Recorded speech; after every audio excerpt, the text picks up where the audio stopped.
This is something between the chairman of the Foreign Relations Committee and the gentleman from Tarlac and Pampanga, Mr. President. Hindi po, tinatanong ko po kayo. No, I don't know Administrative Order number 229. Oh, hindi po ninyo alam, sasabihin ko sa inyo. I don't Ulitin need to ko. know, Mr. President. I'm not interested. Hindi po kayo interesado sa isang bagay na napaka-importante sa ating bansa? Chairman of committee ribbon ka, hindi ka interesado? Hinalal ka ng maraming taong bayan, hindi ka rin interesado sa ganyang bagay na matagal na pinoproblema ng taong bayan? Eh, anong trabaho mo dyan? Anong ginagawa mo dyan kung hindi ka interesado? Tinatalikuran mo ang pagkasenador mo. Ibig sabihin niyan, umiiwas ka sa mga trabaho mo. Diba? Kaya ka nga dyan niluklok eh. Para lahat ng mga bagay at mga problema, pagka-interesan mo. O sabihin natin ito, sasabihin ni Senador Marcoleta, di ba? Hanggang ngayon, hindi ma-drawing ang West Philippine Sea. Hindi kayo interesado? Hindi po ko rin interesado sa sinasabi ninyo. No, di ba? Malaking pilosopahan yan, nakagaya ka ng kasama mo at kaibigan mo si SP Senador Puta Soto. Palibasa, parehas kayo at komedyante ang kasama mo. Nadamay ka ba dyan sa pagkakomedyante ng kasama mo? Palibasa, hindi kayo abogado. Kaya hindi kayo interesado. Lahat ng abogado magiging interesado yan eh. Pagka naging senador. Kaya importante rin mga abogado ang binoboto natin sa pagka-senador. Katulad niyan. Pilosopo na, tinatalikuran pa yung prinsipyo niya, ang trabaho niya sa pagka-senador. Eh, malaking kapilosopuhan ang pinagagawa mo. Kaya yung mga pagsasagot mong yan. Hindi mo ba alam na ang taong bayan ang sinasabihan mo niyan? Hindi si Senador Marcoleta. Si Senador Marcoleta, boses lang siya. Pero ang inang nire-represent niya dyan, yung problema na yan ay para sa taong bayan. Tapos sasabihin mo, hindi ka interesado. Di ba? Eh dapat umalis ka na dyan at huwag ka na dyan sa Senado. Maring hindi po kayo sinasabi interesado sa sinasabi ko. No, Ngunit ang sasabihin ko, interesado ang buong Pilipinas sapagkat ito, Yeah, di ba? dito nakasalalay Oh. po kung sino nagsasabi ng totoo. Kahiya ka tuloy. So ayaw po ninyong malaman ng totoo, Ginoong Lacson? Kasi po, Oh. Mr. President, ang ipapalabas na naman niya, yung China may karapatan dyan sa lugar na Hindi. yan. Ilang beses na ba sinasabi sa'yo na hindi niya nga pinagtatanggol at hindi siya interesado sa China? Di ba? Ang pinagtatanggol niya lang para maging formality na maisaktuparan o mai-submit yung nararapat. Di ba?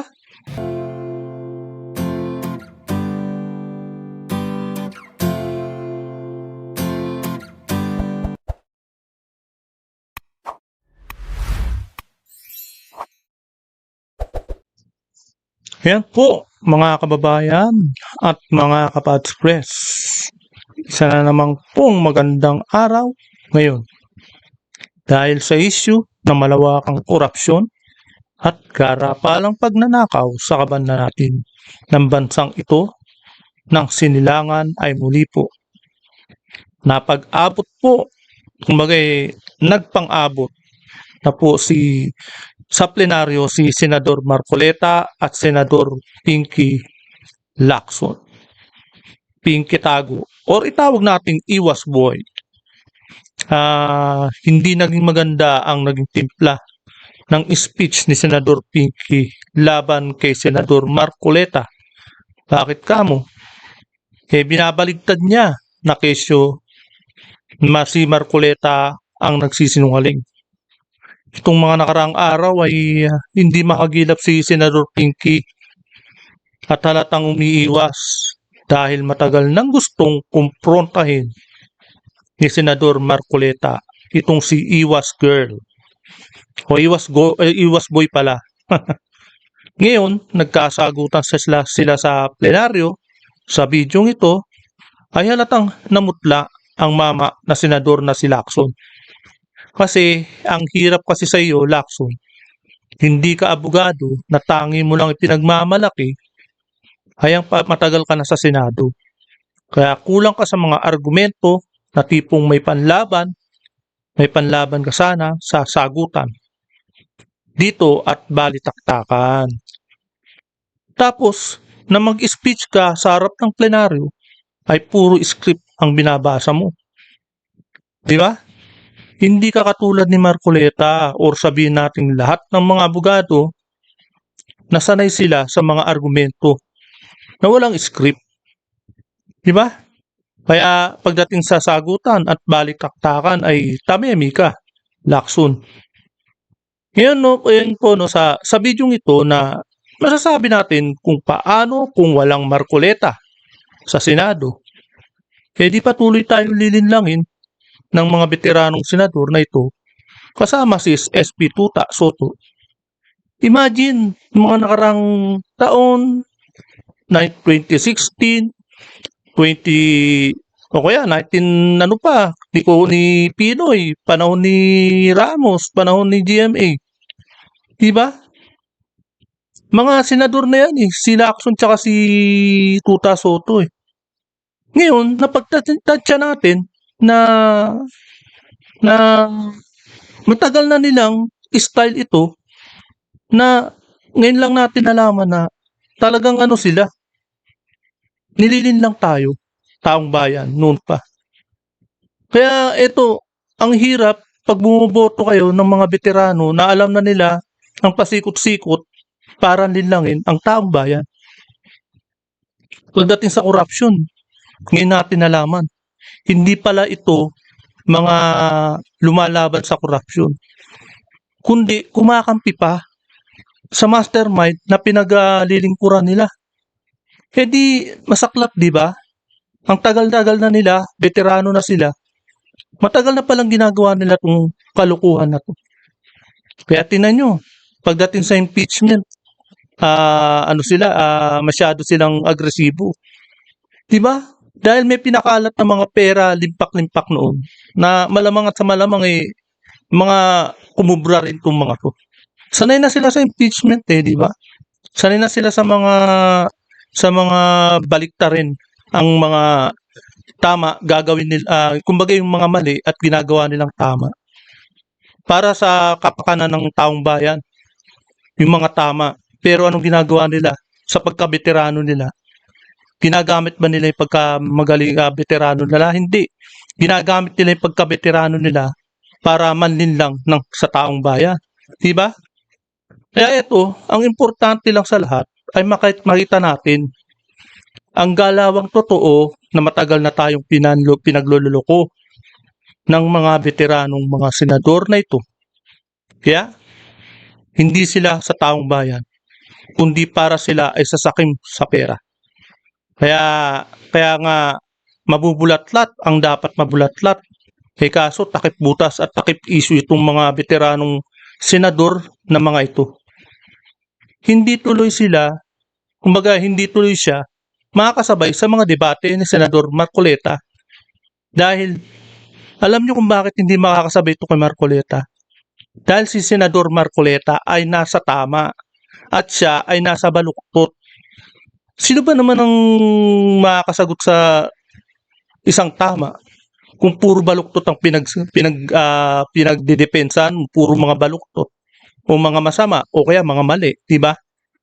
Na kasi nga hindi abogado. Bukod sa hindi ka abogado, magaling ka pa magtakip ng mga mali. Doon tayo sa tama, syempre. Siguro kung walang Marcoleta sa Senado ay matagal na sigurong binaon ng mga gunggong na veteranong mga senador na ito. Nasa pangunguna, syempre, ni Senador Lacson, ang issue ng flood control at corruption ng mga mastermind. Matagal na sigurong binaon sa baul ng mga maleta. Kayong mga veteranong senador, palamuti na lang kayo. Palamuti na lang kayo dyan sa Senado at takip butas ng mastermind ninyo na pinaglilingkuran ninyo. Nakalimutan ninyo ang mga bumoto sa inyo. Bakit yung nagpanalo ba sa inyo? Itong nakarang eleksyon ay buboto pa rin sa inyo? Diyan kayo nagkakamali. dahil sa lantaran ninyo at garapalang hindi pagtupad sa tungkulin nyo sa pagkasenador. Kaya no, naniniwala ako na nalusaw na ang mga boto ninyo. Parang iniisip nyo tuloy na copy-paste lang ang number ng boto ninyo sa mga darating pang panahon. Nasilip ng mga taong bayan ang performance nyo. Nasilip ng mga taong bayan ang tunay na kulay nyo. Diba? Buti na lang may Marcoleta na nagbubulgar sa mga tunay na kulay nyo. Paano kung walang Marcoleta? Di patuloy na tahimik ang Senado. Impeach lang na impeach kung sino lang ang gusto nilang ma-impeach. Diba? Pagay kay sa judge na si yung dating na impeach. 'Di ba? Yung pagdating ng panahon acquit pala sa Supreme Court. Ganyan po, binabaluktot nila ang tama. Kumbaga kung ito ay kakandidato pa sa susunod na eleksyon. 'Di ba? Kung kakandidato pa sa susunod na eleksyon itong mga veteranong to. 'Di ba? Kaya ito bago po ang lahat ay welcome po muna sa aking channel. At muling nagbabalik ang inyong lingkod Pats Press TV. Kaya panoorin po natin ang bidyong ito. Ito po Yan. Senator Ping Lacson na magdi-deliver ng privilege speech. Wala pa po tayong nate-take up na kahit ano. Siya pala'y masyadong special dito sa chamber natin. Kasi po, pagka kami, lalong-lalo na ako, minsan patatapusin na lahat muna. Aabot po ng halos alas 7 hanggang alas 8 ng gabi. Kaya kung minsan po, pag ako nagdi-deliver ng speech, wala na si Senator Lacson. Ganun po pala sa ka-importante. Majority Leader, I think you should answer that particular Yes, Mr. President, statement.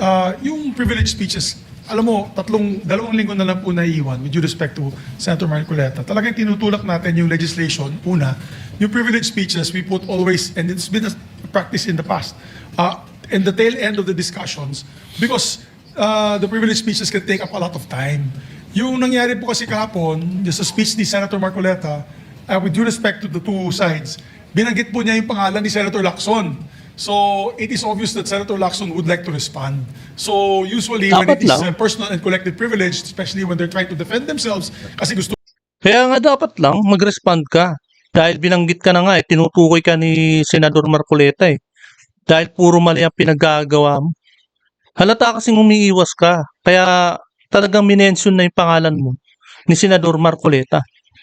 mong i-depensa ng sarili mo, binibigyan po natin ng pagkakataon. Dapat depensa mo pagkakataon. Ang senador na tumayo at any given point in time. Kaya kung sinabi din po sa akin ni Senator Marcoleta kahapon na ito po personal and collective dahil galit ako kay Senator Lacson, ginawa kong agad-agad. Pero hindi po niya kwento sa akin ano yung purpose ng kanyang speech. Kaya nung ninapitan niya po ako for speech, binabigyan po natin Senator Tulfo muna, pagkatapos si Senator Tulfo, Senator Marcoleta naman po. Pero yung laman po ng speech si Senator Marcoleta ay binabanatan isang member ng Senado. Obviously, that member of the Senate will stand and defend themselves. We have to give them priority. It goes for any member of the Senate, Mr. President. We will give that privilege to any member of the Senate. Thank you. All right, thank you. Sir President, ang sinasabi ko lamang po ay ngayon ko lang po na nakita ang ganitong special treatment. Hindi ko naman sinasabi, Mr. President, na lahat ay ganito. Kasi po yung yung una pa po bago ito, Mr. President, naalala ko, tinapos muna lahat po ng bisita, pati po yung mga galing sa Southeast Asian Games. At kahuli-hulian nga po, inabot po ako ng alas 8 ng gabi. Yun lamang po. Ngunit gusto ko po makapagtanong sana sa ating ginagalang na Paano nga may makikinig? Ikaw, sa madaling salita hinuli nila ang speech ni Senador Marcoleta. Sino pa ang makikinig sa kanya? Pagod na. Pagod na yung mga kasama dyan sa senador. Mga tao dyan sa plenaryo. Di, wala nang ganang makinig. Kawawa naman si Senador Marcoleta. Hinuli pa sa pakikinig niya. Di ba? Kung siguro kung nauna yung speech niya, at siya pinakauna, napakinggan ang mga hinaing ni Senador Marcoleta. Ang mga tao dyan at mga kasamahan niya dyan sa Senado. Eh di magkakaroon na liwanag sa mga utak ng kasama niya dyan sa Senado na, eto pala. Ito pala ang sinasabi ni Marcoleta eh. Yun pala, ganun. Oh, di ba? Senador Ping Lacson, kung siya po ay papayag. My pleasure, Mr. President. Hindi ko po alam, Mr. President, Your Honor, kung paano ko, saan ako mag-uumpisa sapagkat hindi ako ang subject matter ng aking diniliver na privilege speech kahapon. Kaya kong sagutin at iisa-isahin sa inyo, ngunit ang nangyari, parang ad hominem ang nangyari. Sa akin po, natutukoy lahat ang inyong privilege speech ngayon, samantalang ang inaasahan ko ay sasagutin nyo yung privilege speech kahapon. Kasi kung ganun pong mangyayari, Mr. President, malilihis na naman po tayo sa inaasahan ng ating mga mamamayan. Dito lilitaw ngayon ang nauna pong mga patakarang nakita ko sapagkat kailanman hindi natin makakalimutan at huwag nating kalimutan na talaga pong nilimas po ang taong bayan. Yun na po yung gusto natin. Kalimas ang pag-usapan pera dito. natin. Kung sasagutin ko po ng isa-isa ang ibinibintang po ninyo sa akin, ay kailangan na po ng taong bayan na malaman na po ang katotohanan. Sino po At eto lang, no? Talagang alam naman natin na may giyera sa gitnang silangan. Hindi pa ho natin nararamdaman, pero ramdam na agad natin. Kumbaga, hindi pa dumarating yung talagang galing yung binili nating mga oil at mga gasolina. Hindi pa yan yung current. Kumbaga, yung tumataas na gasolina, yan yung yung mga naka-imbak sa mga gas station. Yan pa yun. Eh hindi pa dumarating yung bagong gasolina na binili ng bansang Pilipinas. Ano na nangyari? Eh di nagpa-panic buying na, di ba? Tumataas na unti-unti yung mga bilihin at mga gasolina. Lahat tumataas eh. Diyan tayo matakot. Unang-una, hindi pa tapos ang giyera. Pangalawa, hindi pa nabibili, hindi pa dumarating yung bagong gasolina na mataas na sigurado. Yung mga demand ng, sabihin natin, hindi na, sana makabili. Eh kaso kung naghinto ng pagbebenta, yung mga ibang bansa na naapektuhan ng giyera, ano mangyayari sa atin? Ganyan ang administrasyon. Puro kurakot ang inatupag, hindi handa sa giyera. Hindi tayo handa sa mga giyera sa ibang bansa. Kahit hindi tayo ginigera. Di ba?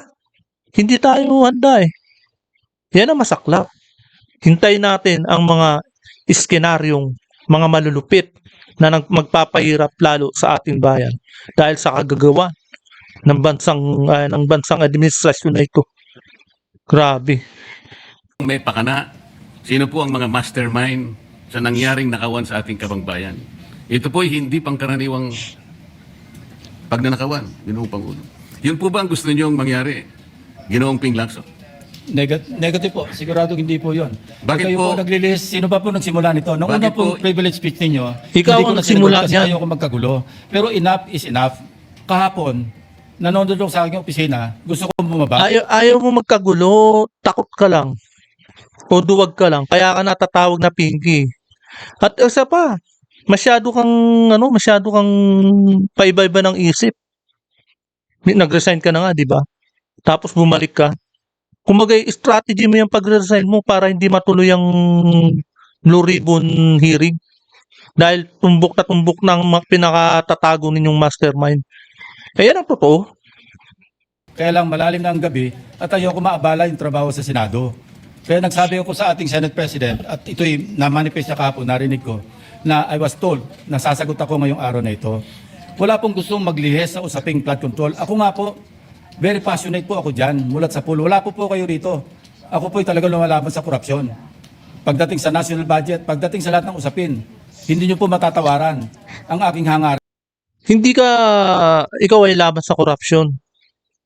Pero may kaugnayan ka sa mga oligarko na talagang nagmamanipula para sa korupsyon ng taong bahay sa bansang Pilipinas. Eh, korap yung mga oligarkong sinasandalan mo eh. Di ba? Maituwid ang lahat ng katiwalian dito sa ating bansa dahil hindi po tayo umuusad. Pero enough is enough. Patuloy po kayo sa pag-atake sa akin. Balikan nyo po, res ipsa loquitur. Andiyan po lahat eh. Wala po ko inimbento. Salita nyo po lahat yan eh. Sabi nyo, iniinsulto ko kayo. Oh, totoo naman. Sino ba Totoo po. nag-splice, di ba? Totoo po ba o hindi? Di ba? Ininsulto mo siya, si Senador Marcoleta. Sino may kagawa ng splice na video na ini-edit nyo? Di ba? Insulto yung kay Senador Marcoleta na pinapalabas nyo na ipamigay na. Kumbaga, tawag doon, yung give up. Pinag-give up na. Pinalalabas dun sa video ito, pinag-give up ni Senador Marcoleta. In-edit nyo, in-splice nyo yung mga video. Hindi ba kasiraan yun para kay Marcoleta? Pero ito lang, no, masasabi ko, hindi ka tatantanan ni Marcoleta. Ngayon ko napatunayan na talagang hanggang ngayon, talagang hindi ka tinantanan hanggang sa mamutla ka dyan sa Senado. Ating napanood sa mga video. Totoo po ba o hindi yung aking mga binanggit? Tapos na po kayo. Tapos na po. Kasi po ganito I eh. suggest that the two gentlemen address the chair instead of addressing each other. Sorry, Mr. President. Pagpaumanhin po ninyo, Ginoong Pangulo, ngunit nakakalimutan po ng ating Senator Ping Lacson na siya po ang nagumpisa sa ngayon lang eh. Ako rin po ay defensor ni Vizcaya. Palagi niyang ipinipilit yon. Hindi niya makalimutan Ay naman pala, ang sinabi lagi ko. pinipilit ni Nung ako Lacson. po ay eh, nasa grabe. Blue Ribbon Committee, tungkulin ko po kasi na ipaglaban ang sino man, witness man siya, resource person, siya po ang kauna-unahan na nag-apply ng Witness Protection Program. Sa aking palagay po, nung panahon na yon, ay kakailanganin namin siya sapagkat mga pangalang malalaki ang dapat na makuha natin. Hindi naman siya, ang ibig ko sabihin, si Vizcaya po ang mismong nagbigay po ng kanyang kagustuhan. Nung una po, Mr. President, ayaw ko nga maniwala sa kanya. Kaya sinabi ko sa kanya, gumawa ka ng sulat, kahit sulat kamay, para sa ganun, walang masabi ang iba na parang ako pang nag-initiate sa'yo dahil hindi kita kakilala. Kailangan malaman muna natin kung ano ang laman ng iyong testimony. At kailangan ma-determine natin kung talagang meron kang may kukontribute ng mga pangalan. Kasi importante na lumitaw ang mga pangalan ng mga taong talagang utak ng pagnanakaw na ito. Yun po ang pinag-umpisahan nun eh. Dahil mabigat ang kanyang gagawin, Mr. President. Nakita ko sa kanyang pagkagustuhan na siya sumailalim sa Witness Protection Program. Kinilala ko naman yun, Mr. President. Malalagay nga sa alanganin ng buhay niya. Yun po naman yung nakalagay sa batas eh. Bakit ngayon akusahan ako na ako pa ang nagdidepensa sa kanya? Nandun naman po sa batas eh. Kaya nga po nang ipilit po ng ating DOJ Secretary na pinipilit niya magkaroon ng restitution, sinabi ko huwag mong gagawin yan. Wala naman sa batas yan eh. Ipipilit ninyo sa pamagitan ng memorandum ninyo na kahit wala sa batas para siya maging katanggap-tanggap na witness protection program witness, gagawin niyong mag-restitute siya. Wala po sa batas yun, Mr. President. Yun po yung nilalaban ko. Kung napagkamalan niya na dinidepensahan ko, hindi po pwede yung ganun, Mr. President. So ngayon, hanggang ngayon, pati ba naman ng asawa ko na independent director, kakalantariin pa rito. Saan ba natin pag-uumpisa ng pag-uusap na ito? Yun Pagkatapos, masakit eh, ipipilit diba? na naman ninyo yung Kalayaan Island Group. Kita mo, pati pamilya ni Senador Marcoleta, asawa, inaakusahan. At dinadamay pa. Ganyan ka walang hiya talaga si Lacson. Bakit mo idadamay ang asawa niya? Di ba? Kung yung kamag-anak mo idamay ni Senador Marcoleta, di ba masasaktan ka rin? Kaya ito no, tamang-tama lang na hindi tumigil si Senador Marcoleta sa kausig dyan kay Senador Lacson. Ano po bang patakaran dito, Mr. President? Ginoong Lacson? Kailangan bang samot-samot ang gagawin mo para sa isang privilege speech? Ginugulo. Kayo po'y matagal na sa Senado. Alam ko po, kabisado nyo yung patakaran dito. Ang isang privilege speech nakatutok lang sa isang subject matter. Pero ang gagawin po ninyong samot-samot ito, Kabisado na yung patakaran. Kaya nga diyan na siya nagkauban eh, 'di ba? Kabisado niya na, kaso iba. Hindi lang kabisado. kinabisado rin nila kung paano manlinlang ng taong bayan. Yan na po ang tunay na kulay ni Senador Lacson at si Tuta Soto. Wala nang tiwala siguro sa kanila yung mga taong bayan sa pinaggagawa nila dyan. Hindi biro yung trilyon na pera ang ninakaw ng pinaka-mastermind na pinaglilingkuran nila. Hindi sila aware para sa taong bayan. Yung buhay ng mga mahihirap, hindi sila aware, hindi nila nasilip yun. Palibasa, lagi lang sila sa bahay at sa Senado. Ba't hindi nila tuntunin yung pinaka-laylayan at puntahan nila kung ano na nangyayari sa mga mahihirap sa taong bayan ngayon? Diba? Alamin nila para malaman din nila yung pinaka-mastermind nila ay mga walang hiya talaga. At pagkatapos ay mag-uumpisa kayo na para bang ang nilalaman ng privilege speech ninyo puro ad hominem.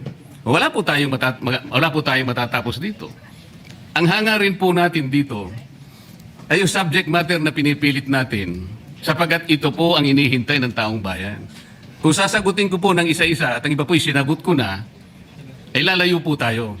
Ang akin pong tinatanong sa aking privilege speech kahapon ay bakit parang hindi ninyo pinagbigyan ang ibang mga tao na napakarami nilang dapat sabihin para sa ganun malaman natin ang katotohanan. Kayo po ang nagsabi, Senator Lacson, Mr. President, napupuntahan natin lahat ng lugar na kung saan ang ebidensya.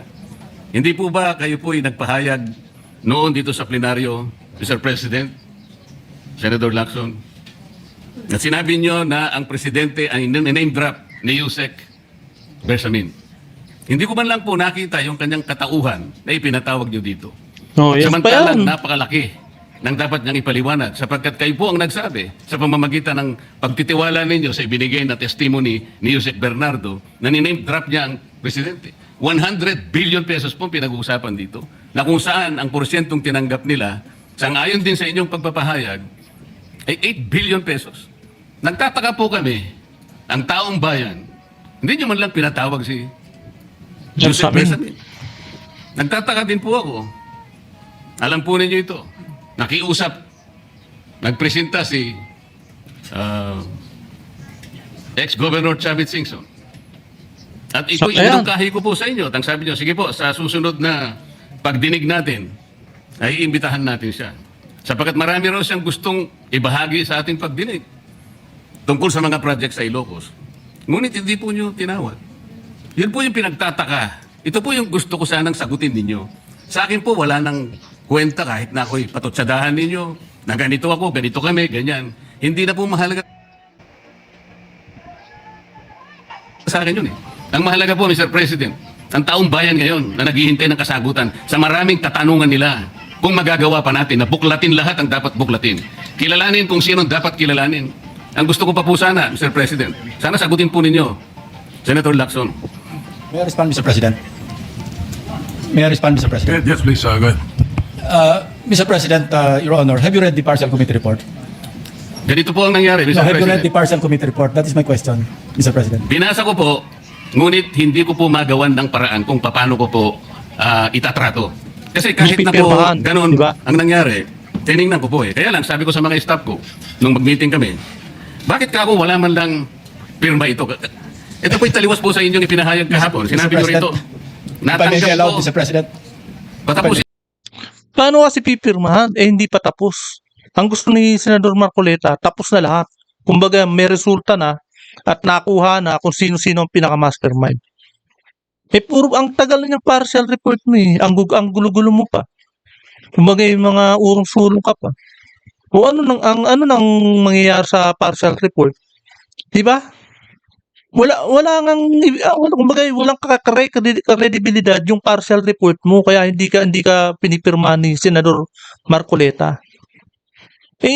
Malabo Puro mga kumbaga yung mga ebidensya pinagtatago. Walang konkretong mga pahayag diyan sa partial report ninyo. Ang labo talaga, 'di ba? na ako para may paliwanag ko kung bakit hindi man lang ako sumagot sa inyo dito sa ibinigay niyong material na ito. Kasi sinabi po ninyo, For one, I have it on record that his office already received a copy of the BRC Partial Committee report as early as February 11, both hard and soft copies, but he has not signed it, even with I dissent remark. It follows that as chairman, I was first to sign before routing the same contrary to his claim that I did not. Kahapon lang po namin nakita ito, Mr. President. Pero hawak ko po dito yung pinrint namin kopya na nakuha lang namin sa isang link sa PDF document. Kami lang po nagprint nun. Wala pong pirma.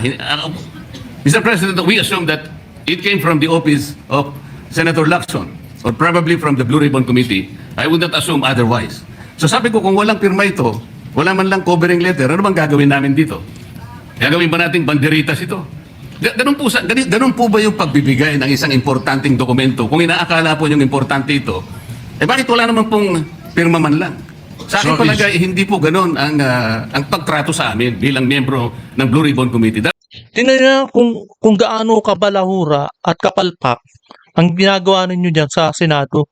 Akala ko ba veterano ka na dyan sa Senado? Kayong dalawa ni Tuta Soto. Bakit paggawa ng mga partial report, hindi nyo pa inaayos? Hindi nyo pa ginagawa ng talagang formal? Ang tagal nyo na dyan sa Senado, puro partial pa lang ang ginagawa ninyo. Yan ang mahirap. Buti na lang may Marcoleta at inaayos yung pagkakamali mo. Dapat nga magpasalamat ka kay Marcoleta dahil mali-mali yung mga pinagagawa ng staff mo. Hindi mo man lang sinisitaw, pinapagalitan. Tagal nyo na dyan. Dapat man lang sana, kahit na initial nyo lang po at meron siguro kayong instruction doon, anong gagawin namin dito? Before Senator Lacson responds, will you answer the question? Did you read it or not? That was the question. Yes, Mr. President. You read it. Okay, Senator Lacson, go ahead. Yes, Mr. President. I mentioned it in my privilege speech. Binigyan po natin ng tiki-tiki isang kopya na may watermark ng kanya-kanyang opisina. Una, nagkaroon po tayo ng isang masamang experience na nag-leak yung nauna ng ni-route na committee report. So naisip namin, para matunto natin kung saan opisina manggagaling ang leak, bigyan natin ng tiki-tiki isang kopya. Hindi po talaga pipirmahan yun kasi advance copy po yun eh. Nasabihan po namin ang kanilang mga staff na kapag ready na sila na pumirma at nabasa nila, hudyatan nila kami, ipapadala namin yung physical or yung hard copy. Nandun po yung signature page, nakapirma po ako doon. Kahit na. Pinakalat mo, dapat pinirmahan mo muna. Para mapaniwala yung mga ibang senador na ikaw yun. At ikaw ang nagbigay nun. Paano kung hindi ikaw ang nagbigay nun? Paano napipirmahan? Diba? Kailangan pirma mo muna para valid siya. Magiging valid siya, di ba? Po pwedeng ikalat yun nang wala akong pirma kasi ako yung chairman. Hindi niyo po narinig yung aking paliwanag sa aking privilege speech na talagang walang pirma yung aming ikinalat sa bawat miyembro. Dahil yon para lang mapabilis kasi 400 pages po. Alam ko magtatagal mabasa. So para simultaneously, isipin niyo po Mr. President, kung isang kopya lamang yon na aking igagala sa 17 o 20 miyembro ng Blue Ribbon Committee, isang taon po, baka hindi pa tapos mabasa. So gumawa kami ng nag-devise po kami ng isang pamamaraan para simultaneously, sabay-sabay nila mabasa with the advice to their staff na kapag nabasa na at ready ng pumirma, sabihan kami, dadali namin yung kopya na mayroong signature page at sa kanila pipirma. Katunayan kahapon po si Senator Bam Aquino. Binigyan namin sa kanya yung may signature page at pumirma siya. Hindi po matatapos kung yung 467 yata na pages, iisa-isahin namin iikot. Mahirap po. Gumawa na nga kami ng paraan para matakil na sa floor, ma-defend ko, at makapag forward tayo na tulad ng binanggit ko sa aking privilege speech, simula na tayo uli ng mga panibagong pagdinig. Ngayon, sinabi po ni Senator Marcoleta na bakit hindi inimbitahan si Undersecretary Bersamin. Kaya ko po tinanong, kung nabasa niya na yung report, kung meron po siya may pakita sa akin doon sa committee report o doon sa TSN, doon sa minutes ng pagdinig na nabanggit ang pangalan ni Undersecretary Bersamin. Bukas na bukas din po o bigyan natin 3-day notice rule. Tatawag po ako ng pagdinig, ipapatawag natin si Undersecretary Bersamin. Ang binabanggit niya po yung aking interpellation sa DBCC na kung saan si Undersecretary Bernardo gumawa ng personal na sulat kay Pangulong Bongbong Marcos. At sinasabi niya doon na ito yung mga personalidad na alam niya, na naalala niya na merong allocable at kung ano-ano pa. Wala po sa Blue Ribbon Committee minutes yun. Sa labas po yan sa plenaryo, sa DBCC, sa National Budget Deliberation. So kung may papakita po sa akin ng ating kasamahan, Senator Marcoleta, na mayroong isang mention sa affidavit o sa salaysay ni Undersecretary Bernardo na binanggit si Undersecretary Bersamin, eh di tumawag po tayo ng pagdinig at mag-motion siya na ipatawag kung sino man ang gusto niya patawag. Ngayon si Governor Chavit Singson, wala naman po paliwanag. Ano po yung itetestify? Konektado po ba sa issue at hand, which is the flood control projects? Kung konektado po, sana sumulat po siya sa chairman at sinabi niya, ito yung lalamanin ng itetestify o ito yung naka-attach yung draft affidavit ni Governor Chavit Singson. Sino naman ako para tumanggi na ipatawag kung sino man yung resource person? Eh nagpadala nga siya ng surprise witness, wala nakakaalam eh. Hindi ko po inawat eh. Mr. President, No, sandali po, hindi pa ako tapos. At nung hinanap kong pilit, pinagtanong ko yung mga addresses, lahat ng mga kakilala ni Gutesa. At hinalam po namin sa pamamagitan ng CC. Napapaisip tuloy si Senador Marcoleta. Napahawak sa noo eh. Eh palpak na naman yung pinagsasabi niya eh. Puro pananakit butas kasi ang pinagagawa niya. Ayun. Yung mga mali niya, dinidepensahan niya ngayon. Ang hirap pong depensahan ng mali. Kaya masisilip ang kalukuhan niya diyan sa Senado. TV footage. Baka naman merong sumalubong o merong kasama na pwede natin matunton kung nasaan si Gutesa. Ganun po kasi ang aking pagnanais na talagang get to the bottom of this issue. Pero bigla po nawala eh. Ano po magagawa ko? Para hindi mawala. Mr. President, Kagagawa ng administrasyon. Paano hindi mawala? Tinakot. Tinakot ang pamilya. Diba? Hindi ho nawawala. Tinago yan. Talagang may mga ano pa nga eh. May balita nga eh. Na sinasaktan pa eh. Diba? Eh dinamay ang pamilya eh. Diba sabi nung ni dating Congressman Mike Defensor, kaya nga naintindihan niya na si Gutesa eh. Alam niyo kung bakit? Eh pamilya na nadadami na yung pamilya niya eh. Imbis na pinatawag mo pa noon, sana, noon pa, pinatawag mo na uli. Hindi na sana, hindi nawawala si Gutesa. Diba? Yun po ang totoo. wala nga pong nakasulat dun sa transcript tungkol nga po dun sa binanggit niya sa plenary na pangalang Adrian Bersamin. Eh paano nga pong mababanggit doon, Mr. President? Hindi nga niya pinatawag eh. Samantalang dapat O yan, di ba? Malinaw na malinaw. Senador Ping Lacson, hindi nyo pinatawag. Paano nyo may lalagay sa, ano nyo, dyan sa abit-abit na sinasabi nyo? ang ipatawag, siya mismo ang nag-highlight. Isip-isipin po ninyo, nagawa po ni Senator Lacson na isama sa plenary debates ng ating 2026 budget. Ganun ka-importante ang bahagi na yon, Mr. President. Hindi ba dapat? Ipinahayag mo yun eh. Malaking bagay yun. Ibinulgar mo pa nga eh. There are 2 public officials I will reveal this morning.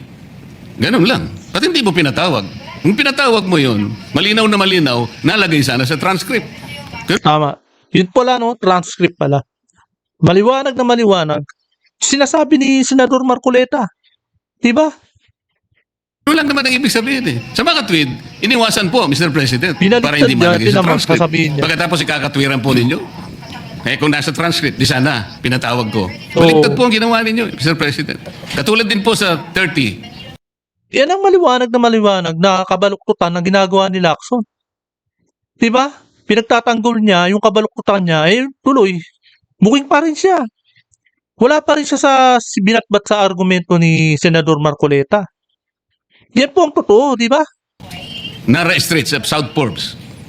Ilan po yung binanggit ng mga tao doon? Hindi ko po sinasabing totoo yun. Pero for purposes of the inquiry and investigation, kung talagang ganun, kalawak ang inyong pananaw. Dahil pati nga po yung pagpunta ni Gutesa, pati CCTV po pinakita ninyo. Nagawa Ang dami po sana ng pagkakataon na nakita sana lahat ng mga binanggit ni Saldico na mga ginamit na sasakyan.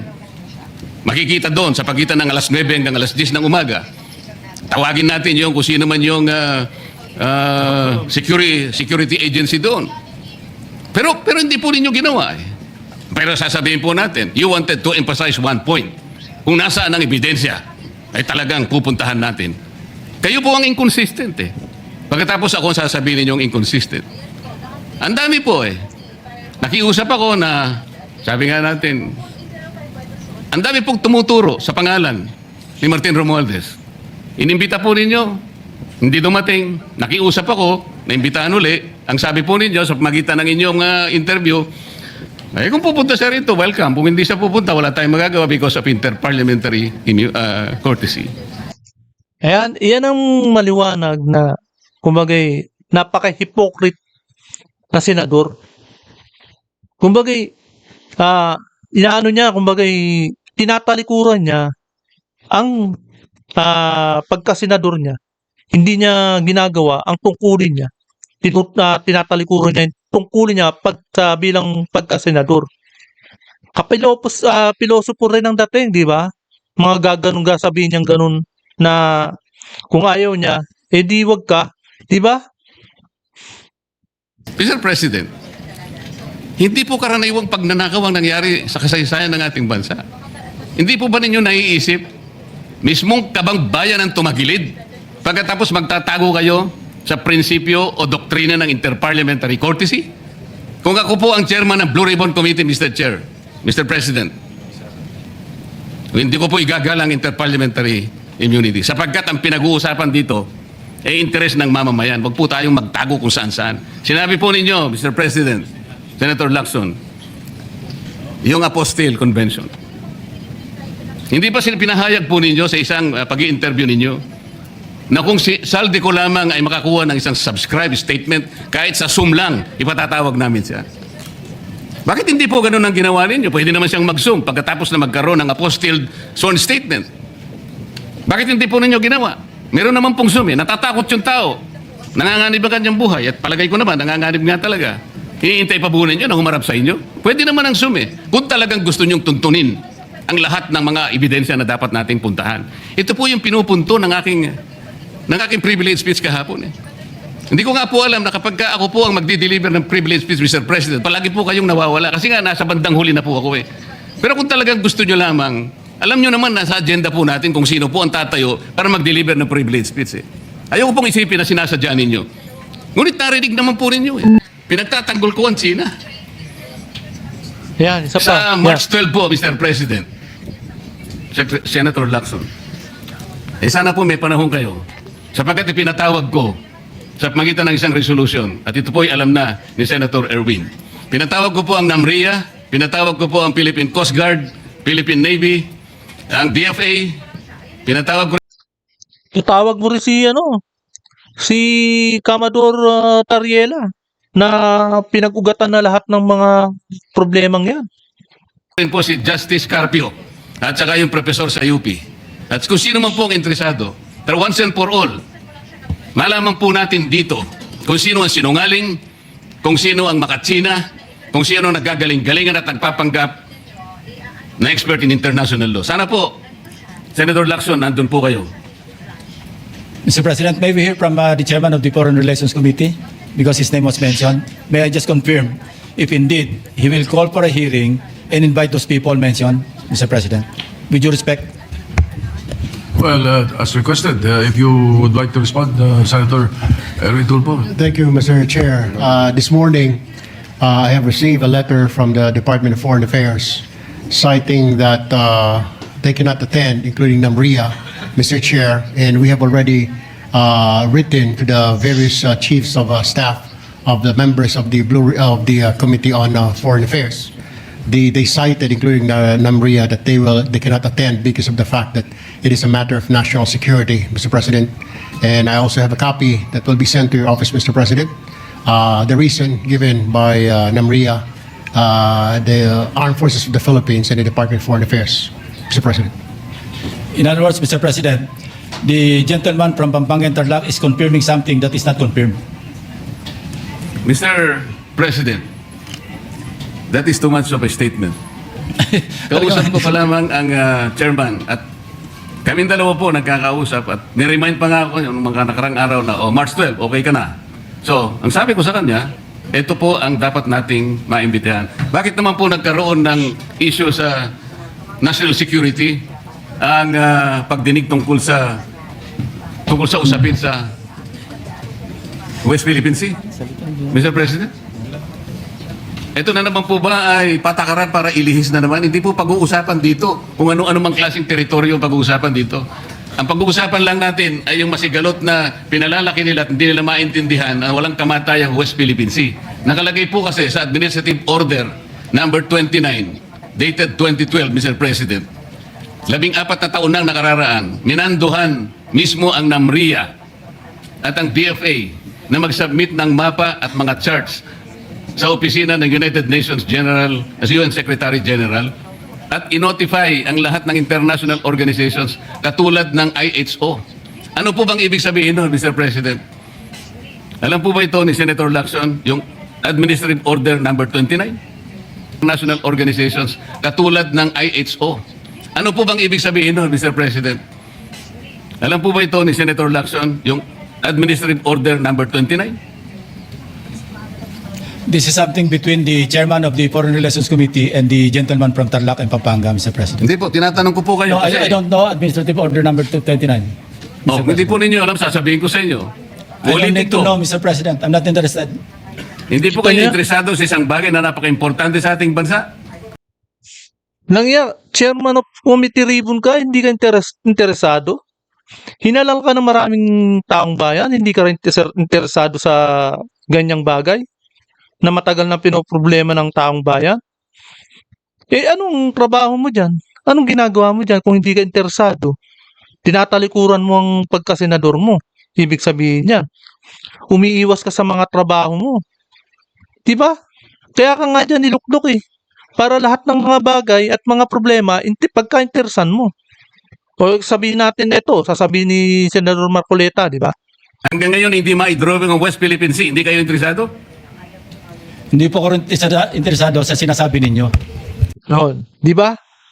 Malaking pilosopahan yan, nakagaya ka ng kasama mo at kaibigan mo si SP Senador Puta Soto. Palibasa, parehas kayo at komedyante ang kasama mo. Nadamay ka ba dyan sa pagkakomedyante ng kasama mo? Palibasa, hindi kayo abogado. Kaya hindi kayo interesado. Lahat ng abogado magiging interesado yan eh. Pagka naging senador. Kaya importante rin mga abogado ang binoboto natin sa pagka-senador. Katulad niyan. Pilosopo na, tinatalikuran pa yung prinsipyo niya, ang trabaho niya sa pagka-senador. Malaking kapilosopuhan ang pinagagawa mo. Kaya yung mga pagsasagot mong yan. Hindi mo ba alam na ang taong bayan ang sinasabihan mo niyan? Hindi si Senador Marcoleta. Si Senador Marcoleta, boses lang siya. Pero ang inang nire-represent niya dyan, yung problema na yan ay para sa taong bayan. Tapos sasabihin mo, hindi ka interesado. Di ba? Dapat umalis ka na dyan at huwag ka na dyan sa Senado. Maring hindi po kayo sinasabi interesado sa sinasabi ko. No, Ngunit ang sasabihin ko, interesado ang buong Pilipinas sapagkat ito, Di ba? dito nakasalalay po kung sino nagsasabi ng totoo. Kahiya ka tuloy. So ayaw po ninyong malaman ng totoo, Ginoong Lacson? Kasi po, Mr. President, ang ipapalabas na naman niya, yung China may karapatan dyan sa lugar na Hindi. yan. Ilang beses na ba sinasabi sa'yo na hindi niya nga pinagtatanggol at hindi siya interesado sa China? Di ba? Ang pinagtatanggol niya lang para maging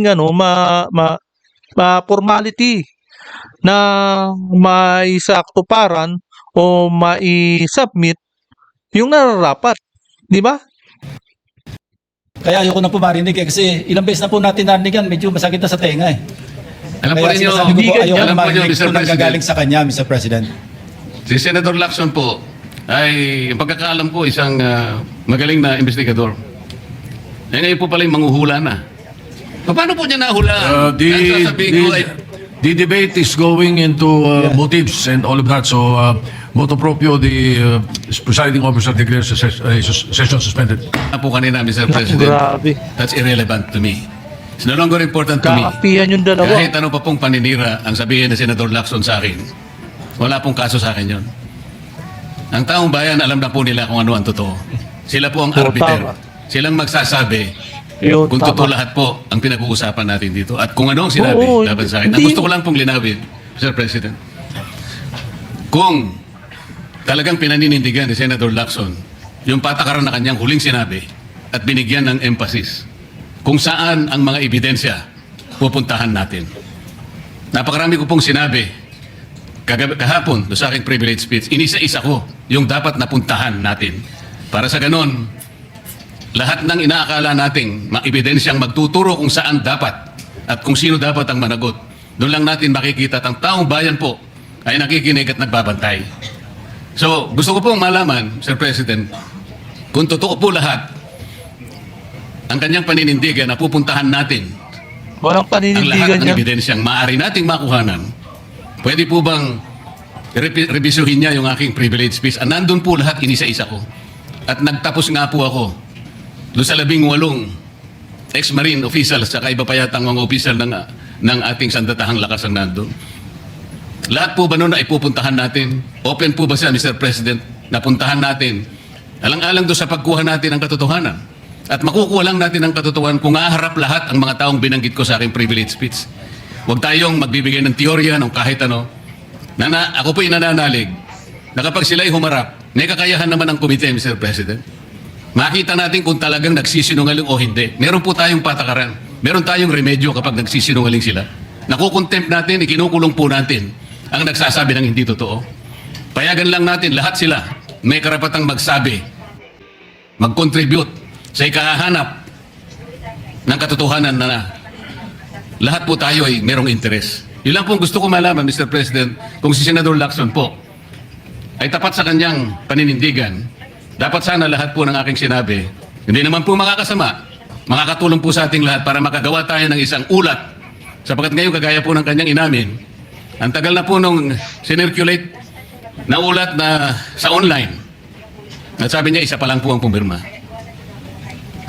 So, pwede po bang malaman sa ating kasama, Senador Lacson, lahat po ba nung aking binanggit sa aking privilege speech ay tutunguhan natin sapagkat potential po na panggagalingan ng maraming ebidensya? Para tapusin na po natin ito.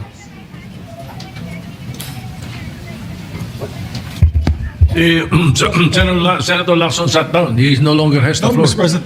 Senator, the majority leader. Yes, para wala na daw gulo, di ba yung lalaking gulo, binulungan ako ni Senator Lacson, yes daw. Kailan po kaya, Mr. President, mag-uumpisa? Ay, hindi ko na po alam yun. Kasi po kung yes, bitin Wala rin may sagot no? Talagang walang kwenta. Etong hinalal ninyo na senador. Lalo na si Tito Uta Soto at si Lacson. Mga veterano, pumuti na ang buhok sa pagkasenador. Yan lang palang ibibigay nilang ganti sa taong bayan. Mga walang kwentang pilosopo. Yan po. Mr. President, ayoko pong mabitin ng taong bayan, Mr. President. Kaya gusto ko pong malaman, kailan, anong oras, tuloy-tuloy po ba para sa ganon? Ay mapayapa naman ang kalooban ng ating mga kababayan. Mr. President, may I respond? Yes, Senator Lacson. Isa lang po pakiusap ko, baka pwedeng pirmahan niyo muna yung partial committee report. Paano pipirma ng partial report? Yan lang yan. Hindi mo pa nga natatapos lahat-lahat at hindi mo pa napapapunta dyan yung mga pinaka-mastermind. Hindi mo pa napapupunta dyan si Bersamin. Diba? Si Saldico, hindi mo pa napapasum. Paano pipirmahan yan? Yung partial report mo, buo na. Buo mo nang i-report. Yung talagang pinaka-finish na bago mo mapapirmahan. Partial report ka pa. Seryoso po ba kayo? I'm serious, Mr. President. So we can get over it, no? Because that is a And partial. May move condition, forward. eh. Yes, Partial, yes, and then you can move forward to the next one. that is But, correct, Mr. President. Paano ko po Yes, but, pipirmahan again, para sa report, Mr. President? Ang gusto ko makumpleto muna, kaya nga po ako Kaya nakikiusap. nga, oh. Puntahan po natin ang mga potential areas of evidence. Kung payag naman po kayo, Kasi pag pinirmahan niya yan, tuluyan na ma-enclose niya. Sigurado. finish na, di ba? Una kayo, tinatanong ko lang ngayon, meron na po ba tayong schedule? Sana mo po, kahit weekly lang, Mr. President, tapusin na po natin ito. I believe that the Committee on Rules should tackle that particular question Nakialam na. Ang walang hiya. because today I found out that those members, those so-called ex-military soldiers that you're mentioning, and the people behind it, some members of Congress filed a case of cyber libel on them, and therefore I think the Committee on Rules should check first whether we can call a hearing on that particular issue kung ganun mayroong kaso at mayroong ongoing case. Naku naman. So grabe. I suggest that your question and the privilege speech and the ensuing debates thereafter be referred to the Committee on Rules. I would like to entertain a motion to that effect, Mr. Majority Leader. I don't think we can answer the question of Senator Marcoleta now because of that particular issue. Yes, Mr. President. Dahil po ba, Mr. President, merong nagsampa ng demanda doon sa mga taong inakala nating makakatulong sa atin? Magiging sagwil na yun para hindi natin sila tawagin. So, ibig sabihin pwede palang i-demanda na lang natin gustong magkukusa na pumunta rito. Tapos na tayo. I cannot answer your question. That's the reason I'm saying that we should ask the Committee on Rules to rule on that. You can be right, you can be wrong. But I do not want to answer you and tell you that you are right and that we can do that. It's Kaya nga po. better that we have the Committee on Rules decide. You are a member of the Rules Committee. Why don't you take it up? That is the best thing to do. And not belabor the issue. Majority Leader. Mr. President, I'm not belaboring the issue kasi po sumagot na si Senator Lacson na may pagpahayag na po. So wala na pong problema doon. Ang pinag-uusapan na lang para malinawan, schedule na lang po inihingi ko. Yes, he has not given the schedule yet. And he might even think of checking with the Rules Committee first on whether we can do that right away or not. Salamat po, Ginoong Pangulo. Majority Leader. Thank you, Mr. President. The good Talagang lantaran at garapalan na pinagagawa nila Tuta Soto at ni Senador Lacson. Yung mga tungkulin ninyo na paimbestigahan ay anong pinagagawa ninyo. Ayan ay nagre-reflect sa taong bayan. Taong bayan po ang sinusuplak ninyo. Hindi yung si Marcoleta, Tuta Soto at Pinky Lacson. Ang talagang kumbaga gagagawa ninyo na pag-iimbestiga at inaharang ninyo. Hindi po si Senador Marcoleta. Yung taong bayan po ang pinag-aanuhan ninyo. Sinasablayan ninyo. Biro nyo, binoto kayo ng taong bayan. Kayo ang boses. Sino nagiging boses dito? Di si Marcoleta. Kasi kayo, nasanay na kayo noon at noon pa, kumbaga kultura nyo na yan sa corruption. Namimili kayo ng politikang kakampihan ninyo na mag-aabot sa inyo ng blessings. Ganyan na ganyan po. Ngayon, mas magaling pa kayo sa pagdating sa impeachment, diyan kayo agresibo. Dahil gusto ninyo maging vice president, gusto ninyo makaupo kayo, ang laki-laki ng ninyo, ng pangarap ninyo. Dapat dumaan kayo sa eleksyon, hindi sa ganyan. Dapat dinadaan nyo sa boto ng taong bayan na maging presidente ka at vice president. Hindi, dinadaan mo sa impeachment Dahil alam mong ikaw ang makakaupo susunod na upo di ba? Talagang pare-pares kayong sakim sa kapangyarihan. Kaya dito po hanggang dito na lamang po. Talagang napanood po natin at napakinggan ang mainit na balay-taktakan ni Senador Marcoleta at ni Senador Panfilo Lacson. Kaya hanggang dito na lamang po. At kung hindi ka pa nakakapag-subscribe, please subscribe my channel para lagi kang updated sa bawat upload ko. Maraming salamat po.